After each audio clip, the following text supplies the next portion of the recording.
fundamental issue that needs to be addressed is therefore this: the long-term viability of SPH Media in its present structure and subjected to market pressure.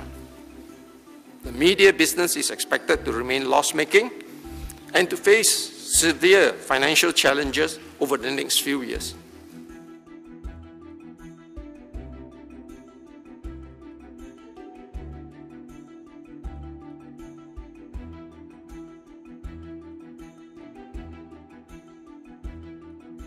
SPH proposes to restructure and transfer the ownership of its media business to a company limited by guarantee.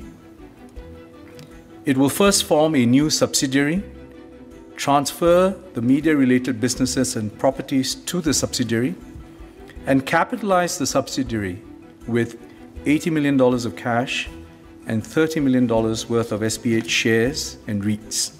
Subsequently, if SPH shareholders give their approval, this subsidiary will be transferred to the CLG.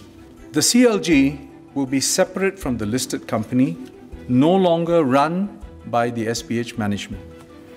It will operate as a revenue-seeking business subject to the usual commercial disciplines. However, any operating surplus will be plowed back into the media business. This concept of a CLG run with commercial discipline is not new for us.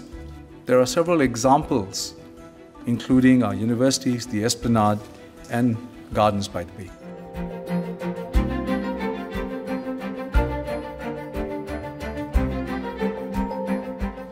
SPH papers continue to be trusted and valued sources of news that are well read, which is a tribute to the professionalism of our journalists. Under the current structure, there is a serious risk that SPH's media capabilities will be hollowed out. Without sustained investment in capacity building and a digital pivot, its quality and circulation will fall, and this in turn will worsen financials and cause further disinvestment. And the immediate pressure will inevitably be on our vernacular papers, some with relatively small circulations, which would have a profound detrimental impact on the multiracial fabric of our society.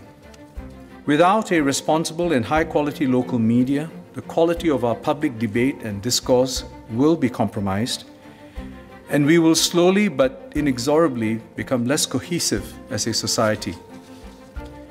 Given what is at stake, the government must take a long-term view and adopt measures to secure the sustainability of our local media. About 70% of Singaporeans, or 7 out of 10, trust our local media, and that is at a higher level than the trust they accord international media. The SPH news organizations in aggregate have not just maintained, but they have grown their reach and readership when you combine the digital and the physical. That would not be the case if Singaporeans did not feel that they could trust the news organization.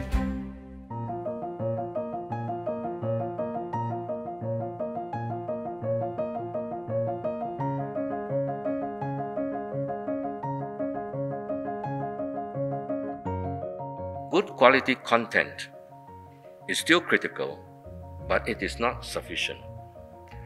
To succeed, we must connect meaningfully with our subscribers and non-subscribers, listen to, understand their digital habits, and customize our content to suit their lifestyle and convenience. We will empower the newsrooms with skills and tools in graphics, video, technology, design, and data to make the everyday experience of reading the news more accessible, compelling, and engaging. We will also size the newsrooms adequately so that they have the capacity to engage meaningfully with the audience. We are working out the additional investments that will be needed for this effort.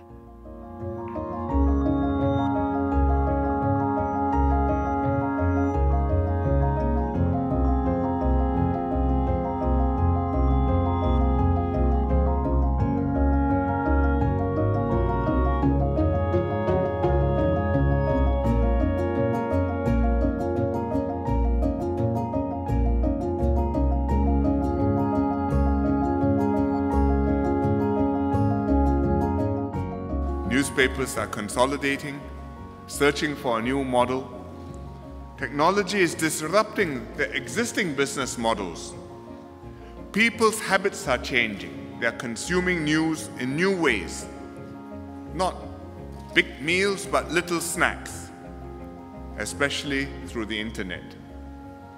And the Straits Times is affected by these trends, but it's adapting and modernizing itself for a new age. The Straits Times has to be of the new generation, by the new generation, and for the new generation of readers. But I hope you will continue to maintain a balance, take a long-term perspective of Singapore's interests, and report the news for Singaporeans through Singaporeans' eyes. As a Singapore newspaper whose past, present, and future is intrinsically tied to our nation, your natural stance is to be pro-Singapore, and I think that's the natural way for longevity for such a newspaper.